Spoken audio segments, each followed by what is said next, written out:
Hello, everyone. My name is Ken Woods. I'm the artistic director of Colorado MahlerFest, and it gives me great pleasure to invite you to join us this May for MahlerFest 39, our 2026 edition of this beloved festival. Crowning this year's festival will be Mahler's last completed work, his Ninth Symphony, a work that for almost all music lovers stands in the most elite corner of the greatest achievements of the human spirit and mind. This work comes from a period in Mahler's life where he was once again reinventing himself, rethinking his creative output, starting a new chapter in his professional life in New York. It's a time of change, of evolution, of crisis, and of new opportunity. A great philosopher, the drummer for the band Rush, Neil Peart, once wrote at the end of the song Tom Sawyer, "These changes aren't permanent, but change is." And for all artists, managing change is an essential part of our lives. Change can be bidden or unbidden. It can be good news, it can be bad news.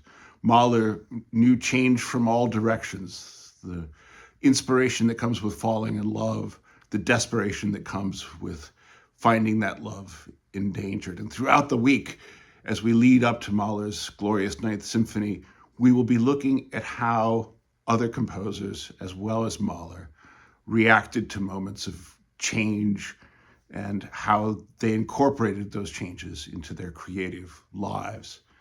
Janacek fell madly in love with young Kamila Stoslova, and that gave him new inspiration, new heat in his music in the latter part of his life, though their love was never solidified nor reciprocated. Beethoven overcame many episodes of personal grief, loss of his hearing, personal struggles, and of course, illness. And at each chapter, he managed to somehow not only carry on, but to reinvent himself creatively.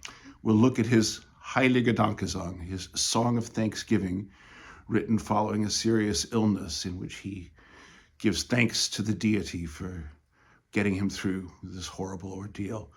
And we'll be looking at his Ninth Symphony as conducted by Mahler. Rare chance to hear Mahler's own retouching or revisions to Beethoven's symphony. It's a fascinating meeting of two great musical minds. The symphony was Mahler's genre, and in many ways Beethoven's as well.